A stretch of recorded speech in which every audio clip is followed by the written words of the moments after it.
Hello and welcome to Interpreting India. I'm Srinath Raghavan, and this is a podcast presented by Carnegie India. Every week, we bring to you voices from India and around the world as we unpack the role of technology, the economy, and foreign policy in shaping India's relationship with the world. In the wake of the recent coronavirus outbreak, we are now recording and producing episodes of Interpreting India remotely. So please bear with us if there are any issues with sound quality. We are now into the 8th week of the nationwide lockdown to counter the spread of the coronavirus. There has been some relaxation of restrictions and a slow resumption of limited economic activity. Yet the lockdown continues to exercise a stranglehold on the Indian economy. Unemployment has touched historic highs, with millions of workers out of their jobs and businesses going under. While it is broadly agreed that the economy as a whole must be experiencing severe distress, we still need a more granular understanding of the shocks that workers, businesses, and households are currently enduring. Only then can we have an informed discussion on what the government could do to address the current situation and what should be its medium to long-term approach to resuscitating the economy. To discuss these questions and more, I am joined today by Mahesh Vyas. Mahesh is the Managing Director and CEO of the Center for Monitoring the Indian Economy, or CMIE. At CMIE, he is the principal architect of their proprietary databases. Mahesh has created the Consumer Pyramids database by setting up one of the largest, fastest, and technologically most advanced household surveys in India. Besides other applications of this database, he has also initiated and created the first set of fast frequency macroeconomic indicators captured by any private agency in India, and was previously associated with Centurion Bank and Quantum Asset Management Company Limited. Mahesh, welcome to the podcast. Delighted to have you with us today. Thank you so much. It's a great pleasure to be on this. Mahesh, it's now into the 4th phase of this national lockdown. And I was wondering if you could get us started off by talking about how you see the state of play with the Indian economy at the moment. Well, this is unprecedented. We have never seen a situation of this kind. We have never seen a situation where the economy has been brought down to a lockdown for a period of nearly 2 months. So it is almost impossible for us to fathom the impact of such a lockdown on the Indian economy. We have been trying to understand this beyond the emotional outbursts by seeing what is happening to migrants. We are trying to understand this by looking at the data that emerges. And the data that emerges tells us that the economy is going to shrink big time this year. And the impact of this on households is going to be quite devastating. We have seen some pain in the demonetization, followed by GST that came soon thereafter.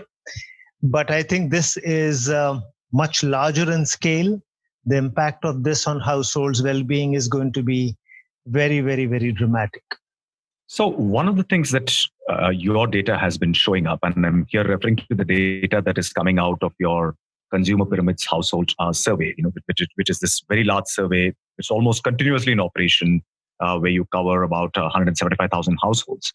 And already for the past 3 or 4 weeks, this survey has been showing that unemployment figures have really touched historic highs as far as the Indian economy is concerned.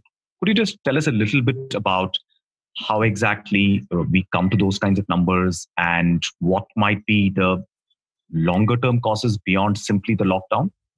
You're right. This is a continuous survey. It's called the Consumer Pyramids Household Survey, CPHS. We have been doing this since 2014, January 2014.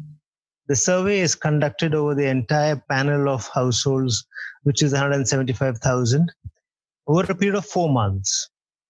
And as soon as the survey is complete in a 4-month period, the second wave begins. So the survey is continuous, and it is continuously trying to assess the situation of the households of India by asking questions to this panel of 175,000 households over a period of 4 months on a continuous basis. The survey is also organized such that an equal number of households are interviewed every month, or I may say, every week. Effectively, we visit the same household every 16th week. Every week, therefore, we have a sample that is large enough, more than 10,000 households, spread all over the country. And this is representative enough for us to make statements every week on what is happening to the Indian economy. Now, after the lockdown was announced, the survey ran into some trouble because the survey is conducted through face-to-face interviews by interviewers visiting the households of the respondents. Because of the lockdown and social distancing, we could not go to the households, but in less than a week, we reorganized ourselves to conduct the same interviews and the complete interview on telephones. Since this is a panel, we have a relationship with the households. They know us. We have the telephone numbers. We have their consent repeatedly over many waves. So it was easy for us to reach out to them and ask them to give all the details during the lockdown as they were giving it to us when we visited their households. So that was a very useful thing, and we could quickly gauge what is happening to the Indian economy, even as the lockdown played itself. What we find in this is that there was a precipitous fall in labor participation rate, and there was a corresponding increase in the unemployment rate.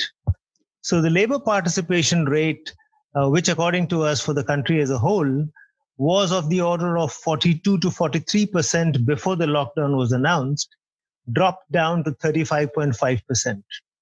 That's a huge fall. Since it's a proportion of the working age population, this means a lot of people have actually left the labor markets effectively because there were no jobs available. And even the few that were left in the labor market, this small 35.5% of the working age population had a huge unemployment rate of the order of 24%. The unemployment rate that we had seen earlier in March 2020 was 8.5% or a little more than 8%. And that shot up to 23.5% in April. The unemployment rate has been rising steadily from around 6 to 7% in 2017. And it rose in 18, 19, and had gone up to in the range of 7 to 8%. The labor participation rate was around 42 to 43%, and an unemployment of 7 to 8%. What has happened because of the lockdown is that the unemployment rate has shot up to 24%, and the labor participation rate is down to 35.5%. So what we see over here is quite stressful. So Mahesh, just to unpack those two ratios a little bit more. Now, I can understand quite intuitively, as all of us would, that, in the context of a lockdown, there are not that many jobs. So I presume that a lot of the people who are contributing to the rise in the unemployment number itself are, perhaps daily wage workers. We've seen all the story with migrant workers, etc. But what in your reading is explaining this labor force participation shortage? Because that seems to be, as you're saying, it's a withdrawal from the labor force, right? I mean, it suggests a degree of unwillingness even to be on the job market looking for a job, so to speak. Am I getting that right? You are right. And we were actually totally taken aback when we saw this the first time during demonetization.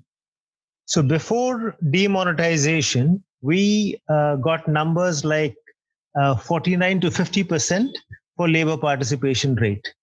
And this dropped, not as precipitously, but dropped systematically down to 43% or so, and then came down after GST even further. What seems to be happening is that when you have a shock of the kind that we saw in demonetization, and even worse, in the case of the lockdown, a large part of the labor which is engaged in the unorganized sectors and that are employed informally leave the labor markets because they do not find any scope of finding any jobs at all. So typically during demonetization, what happened is if you have industrial workers in an industrial town, the entire industrial town is in such turmoil that the person who lost his job in, let us say, a small factory knows that every other factory is laying off people. So the probability of his getting jobs or her getting jobs is extremely low. There are no jobs available. And therefore, those people just quit the labor market saying that we are not looking for jobs. What's the point of saying I'm looking for a job? Because we know that none are available. This time in lockdown, the shock is even bigger. And therefore, people are saying, if you ask them, are you employed? They say, no, that's okay. We say, so are you looking for a job? Are you willing to work and looking for a job? They say, we are willing to work, but we are not looking for a job because there are no jobs available. And many of them say they're not even willing to work because they just say, this is not the time to be looking for jobs. For example, we want to go home. So the fall in the labor participation rate is a statement by labor saying that we are extremely disappointed that there are no jobs available. You are mocking us by asking us whether you're looking for a job or not. So in a sense, the labor force participation is also a function of what their horizon of expectation is. It's not just about immediate opportunities, but what they think are the kinds of opportunities that they will have, even in the short to medium term. Yes. And this is particularly the case with the people who are organized in the informal sectors, informally in the unorganized sectors. Right. And Mahesh, you've also argued, and you've been writing about this, that in a sense, the unemployment which has been imposed by the lockdown is not just going to be limited to the informal sector, but will eventually creep upon the formal sector as well, and that there are going to be these knock-on implications. Could you unpack for our listeners how exactly this dynamic is going to play out? Well, it has crept beyond the informal sectors already. So that is what is a lot more dreadful. So what we found, and this is based on the data we collected during the month of April. So in April, as I mentioned earlier, the unemployment rate shot up to 23.5%, almost 24%.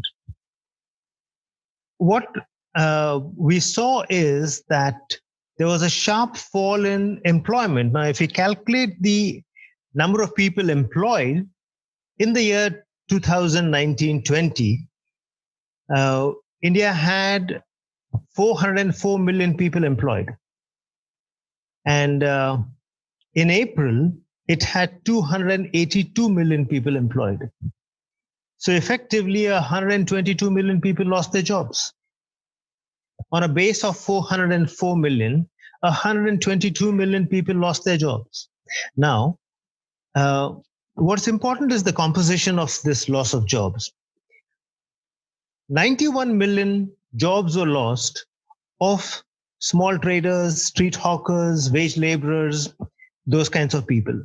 These are the people in the unorganized sectors, employed in the unorganized sectors very, very informally. Their income depends upon the city or the village actually working that day. If it doesn't, then they lose income for that day. So of the 122 million jobs lost, 91 million were lost amongst small traders and daily wage earners. This is understandable. What is difficult and what is really disturbing is that nearly 18 million jobs were lost among salaried employees. Now the base was 86 million. So from 86 million, this count came down to 68 million, implying that 18 million salaried employees have lost their jobs. So it's not only the informal sector within 1 month that lost jobs, but salaried employees also did. But these salaried employees are not necessarily only contractual. They're even those who are regular employees. So the hit is on those people who had jobs that were reasonably secure in a sense. And even those people have lost jobs. But this is not the only problem. What we notice is people who declared themselves as business people. These are people who have got fixed assets. It could be a shop, it could be a factory, it could be a small factory, it could be a large factory, it could be a consulting firm. There were 78 million of this, and this dropped to 60 million. That means another 18 million jobs lost over here. Now, when a businessman says that he is unemployed, he implies that his business is not only shut, but there isn't any hope of it reviving even if the lockdown opens tomorrow. So it's not just the informal sector, but the salaried employee who will find it difficult to find a job. And also the business person who's the person who's going to give the jobs to the informal employees or the salaried employees. So the hit in April was already beyond the informal sector. Right. And what do you think is the composition of which parts of the formal sector have got most affected? I mean, is it possible for us to gauge those kinds of details about saying which sectors within the formal economy are the ones which have been at the forefront of taking the hit? I understand it might be more widespread than being concentrated. We don't have those numbers as yet. We require a larger sample to come in for us to cut it by more than one dimension. So I can cut it by your occupation, but to cut within the occupation by industry, the sample becomes too small for us to make strong statements. So I'd like to refrain from that for now. But it is very evident that all non-farm sectors have seen a fall. And the farm sector has seen an increase in employment. Now, this is disguised unemployment, of course. So 6 million jobs were added to the farming in April. This is disguised unemployment, but every other industrial segment, in a sense, has seen a hit. We know from other information that the hit is quite large in, for example, aviation and a host of other industries. So transport sector is hit very badly, which starts from the aviation sector and goes down to whether it is ports or railways or buses. So all of that, I think, is the most important sectors that have been hit. Go down to hotels, restaurants, tourism, and services sector in general. But the retail segment, which is distribution of food and now even non-essential items, is kicking and doing well. So these are more anecdotal evidences and not arising from my data crunching as yet. I think I will wait for the end of May before I add up the numbers to see if I can slice them a little more to understand the industry composition of this. Sure. And could you just take a step back from this particular situation? And because CMI has been tracking Indian businesses so closely for all these years now, and you've been pointing out, you've been one of the first people to point out this continuous decline in private investment, in capital formation, through your sort of, research and your database. So, what does this crisis really mean for Indian business? I mean, because they were already in a situation where we saw that, your investment was falling. There was already a collapse in demand even before this crisis came upon us. So, how do you think this entire situation is going to impact on Indian businesses and their outlook going forward? So first, let's look at the data. We have two ways by which we study the performance of businesses in India. One is we study the audited financial statements of small, medium, and large companies. So it has to be a company that produces a financial statement submitted to the government of India, which is the source from where we get this information. When we add all these up, we find that there has been a significant fall in the growth in net fixed assets of companies. Now, there was a peaking of the growth in net fixed assets of companies, and then it started falling from the financial statements. There was a small pickup around 2005-06, and then it came crashing again. What is important to see in the financial statements of companies is that the year 2018-19, which is the year just before the one that just got over, we saw that net fixed assets growth of companies fell to its lowest since 1991. It grew by barely 5% in nominal terms in the year 2018-19. Now, that was also a year in which the corporate sector did pretty well on its top line growth and also on its profits growth. So in spite of a good increase in profits, companies chose not to invest into net fixed assets. This is across ownership segments. This is across industries as well. This is across manufacturing, mining, construction, and the services sectors, the non-financial services sectors. So there's some statement that I see over here being made by industrialists saying that we are not investing. Now, beginning 3 or 4 years before this, we saw a trend that companies were increasingly taking their profits out of the company as dividends and leaving lesser and lesser on the table for investments. So the dividend payout became bigger, and retained earnings became smaller and smaller systematically. And then finally, companies decided not to invest at all into net fixed assets. So this is the first thing that we see, that the company's balance sheets tell us that India Inc. is not interested in investing into new capacities in India. Now, the second database that we have in studying investments in the business sector in India is called Capex, where we track the intentions of industries to set up capacities. And once they make these intentions known, we track the implementation of the projects to understand if those intentions are getting converted into new capacities or not. Now, these intentions had peaked at 26 trillion rupees in 2008-9. They came down from there gradually and then precipitously. In 2011-12, they were down to 16 trillion. So 26 trillion became 16 trillion. In 12-13, it was down to 10 trillion. Then in 15-16, it came back. So 15-16 seems to be a little bit of a revival year for investments. We saw that in the company financial statements, and we saw this in Capex as well. So new investment proposals shot up to 21 trillion. But mind you, they did not touch the 26 trillion that we saw in 2008-9. And all these numbers are in nominal terms. If you adjust them for inflation, it looks even worse. Now in 2019-20, this is down to 11 trillion. So industry is not investing into new capacities at all.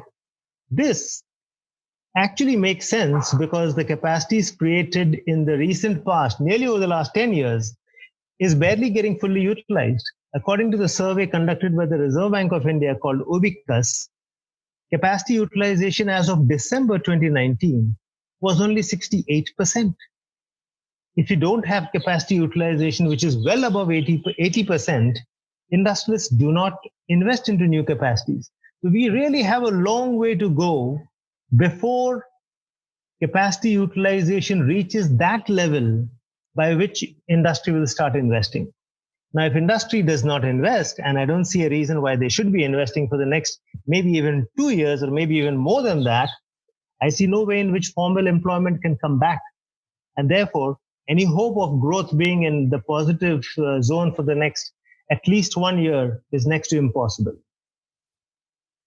Right. And this obviously has a bearing on something that you indicated upfront, which is on Indian households and their consumption patterns, which also your survey has been tracking. So could we talk a little bit about how all of this is looking at the level of a household?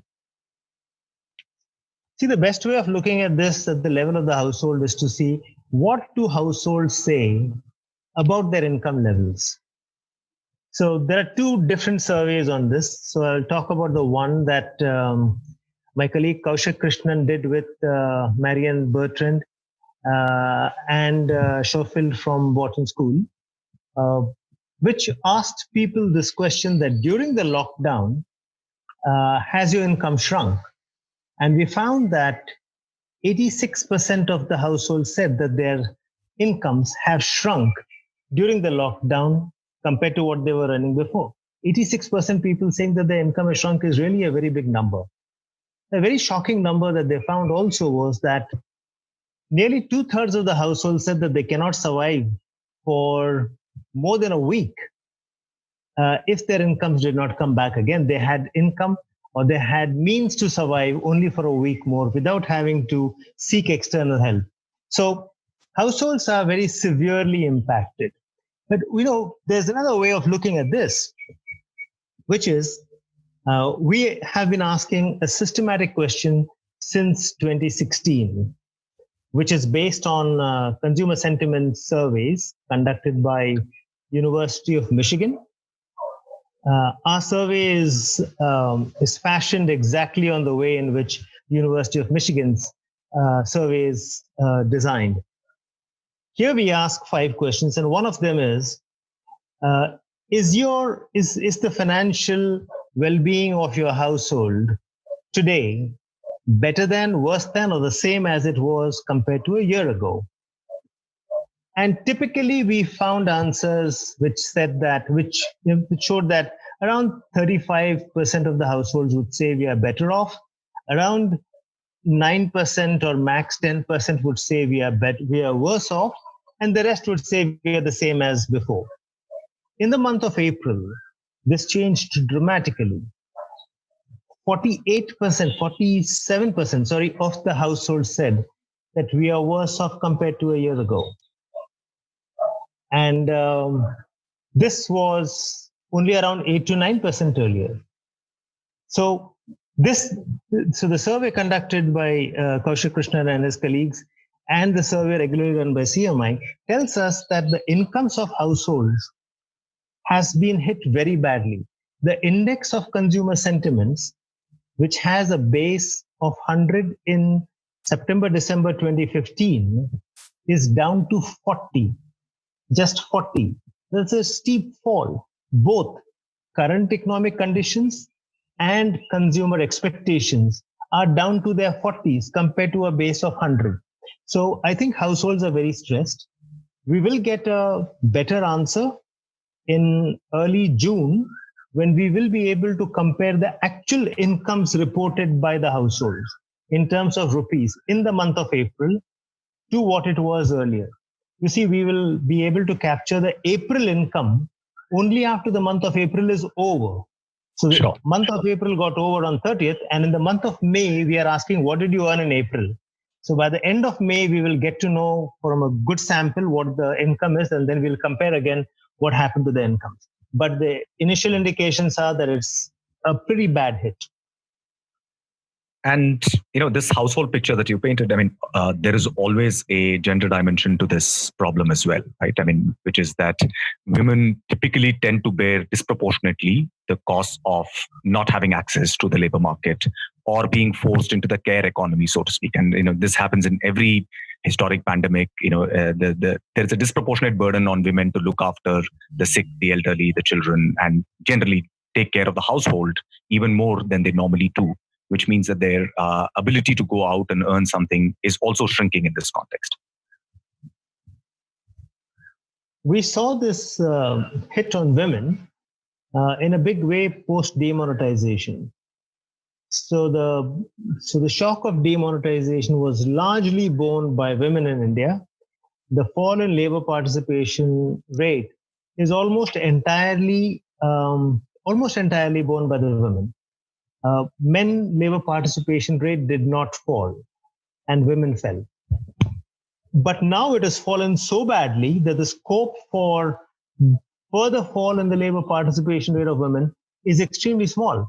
So we didn't see as much of a fall of women labor participation rate now because it is already so low. It's down to something like in single digits.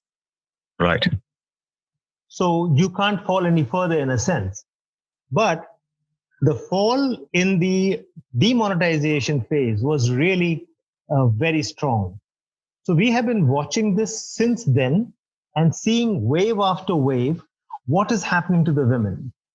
And wave after wave, the inverted U curve of age against labor participation rate saw a fall. So every U curve, inverted U curve, was lower than the previous inverted U curve. Every wave saw a fall in that. And just one wave ago, no, rather 2 waves ago, we saw the new cohorts, the younger age women coming back into the labor force, which is fascinating. And then came this pandemic, and I think they must have gone back again. But the scope for women withdrawing even further from the labor force is limited now. And this seems particularly tragic because women are entering higher education in historically unprecedented numbers in India. Yes. So there is almost no difference between higher education of men and women now. That has narrowed so much that there's almost no point in saying there's a difference over there. So why are women not coming to the labor force? So initially the argument was that women do not come to the labor force because they choose to do higher education. But that story is over. Then was the story that it's because the income levels of the households are increasing and women find it more beneficial for them to stay back at home, take care of children for their better future. But I think there's a new story which is emerging, which is that jobs, or rather, there is this spread of the urban areas. So, urban areas are not small urban areas anymore. Bombay, Delhi, Bangalore, Hyderabad, and the rest of them all are really sprawling urban centers. And the transport infrastructure from the outskirts to the main town are not good enough as yet. Women don't find it safe to travel after dark from far off places to places where work is and go back home again. So I think there's a need for improving infrastructure, for improving the safety of women, both in the workplaces and in transportation back and forth from work to enable women to come into the labor markets again. So I think there's a need for a big increase in public infrastructure to ensure that women do enter the labor force. I don't think it is only a case of income levels having gone up and women not desirous to work. We see women coming into the labor force and then dropping off. We need to ensure that they do not drop off again. What is it that holds them from going back into the labor force? There is a problem which is structural, but there is also a problem which is cyclical, which is that today investments are so low that good quality jobs are rare to come by. So if the jobs are mostly of poor quality, then women are less likely to take up those jobs. Poor quality jobs are those where security is lesser, income is even lesser. So I think we require to improve the overall ecosystem to motivate women to come into the labor markets. A last kind of more speculative question. What do you think the pattern of recovery from this particular crisis is going to be? In your writings, you have pointed out that, even after demonetization, for instance, there was just no going back. You can't just, set the clock back to what it was earlier. Clearly, this is going to be very, very different. But still, I was wondering if you could speculate a little bit on what do you think the pattern of recovery is going to be? What is it going to take to restore labor's confidence to want to be part of the labor force once again? What is going to get us back on track, even if slowly and spread out over a period of time? Well, you used a very important word in your question to me, which is confidence. What will give labor confidence to come back to work? I think the confidence of labor has been pretty badly shaken, all segments. We just spoke about the shaken confidence of women because of lack of infrastructure, because of lack of sufficient safety, that women don't have the confidence to join and remain in the labor markets. The labor markets are not friendly to a woman who is expecting. So we can say that you can take 6 months leave. That's what the law in India says. but it is still not safe for a woman to work if she is expecting or if she has to take care of children as well. There is a similar problem that is now applicable in a different sense to migrant labor, which is so devastated by what has happened to them now that they will find it extremely difficult to come back to the labor markets. After relaxation of the lockdown in some places, what has happened is the labor that was actually working has gone away. So in a sense, they were trapped. So we were actually using, in a weird sense, bonded labor, or at least trapped labor that actually wanted to go back home. But because there were no trains or buses to go back home, they were stuck in a city that they did not want to be in. And now that the lockdown is released or the migrants are allowed to go back, they're going back away. Now, what will give the confidence back to them that they will not be shortchanged so badly when they come back to the city? They did see themselves getting shortchanged during demonetization. The supply chains broke then. And now again, it happened when GST happened. And now this lockdown is the worst of all. So between 2016 and 2020, in 4 years, they've had 3 big shocks. The shock that we are seeing to labor this time goes all the way to the youngsters. Just imagine what will be the state of the cohort of young graduates who came into the labor market in 2019. Most likely, they've all lost their jobs. Or most likely, those job offers made to many of them will be withdrawn. So you will have a large cohort from either the 2019 batch or the 2020 batch that will actually have lost its jobs and will now compete for very few jobs along with the 2021 cohort. We found that the job losses of April were disproportionately high amongst young people. The young people that I'm counting over here are not only the new cohorts coming into the labor markets. I'm counting everyone who's less than 40 years of age. 40 years of age is till where we saw this shrinking disproportionately high. What this means is that this group, which is relatively young, which is the one that actually saves for a better tomorrow. In the understanding of the demographic dividend, we expect the young people to be employed. We are facing a challenge over there, and we expect the young people to save more. We're facing a big challenge over there as well. So I think the long-term growth prospects are getting complicated in multiple dimensions that we need to appreciate. That the younger people have lost confidence in the system, and they are not going to be able to save enough for their future tomorrow. So look at an entire generation, and we will see big stress coming up in the future. So we need to be prepared for that. But that's for the long run. In the medium term as well, how are we going to come out of the situation? All the measures taken by the government so far seem to be effectively talking in terms of increasing indebtedness of households, of medium and small scale enterprises, and of large companies. I don't think we require to increase indebtedness. What we require to do is increase demand. And there is very little being done by the proposals being made by the finance minister around now to increase demand. Like I said before, capacity utilization is only 68%. How are we going to raise demand? If there is no demand, why will an entrepreneur take any credit at all? Because his goods or services will not find any takers with the low demand. So I think we require to solve multiple sets of problems. A broken economy is the best way we can describe this. Supply chains are broken, demand has shrunk, supply lines are completely broken. We have a financing problem. We will have a huge NPA problem coming up, and we have a broken fisc. And the monetary system is not going to help in any of these things.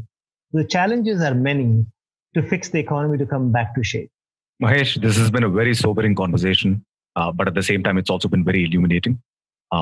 Your insights and the interpretation of the data and your surveys has really been very useful in throwing light on so many dark corners of the story that is unfolding before us. We will continue to follow your work and that of CMI, and we really hope we can have you back on this show again. Thank you so much for joining us today. Thank you very much.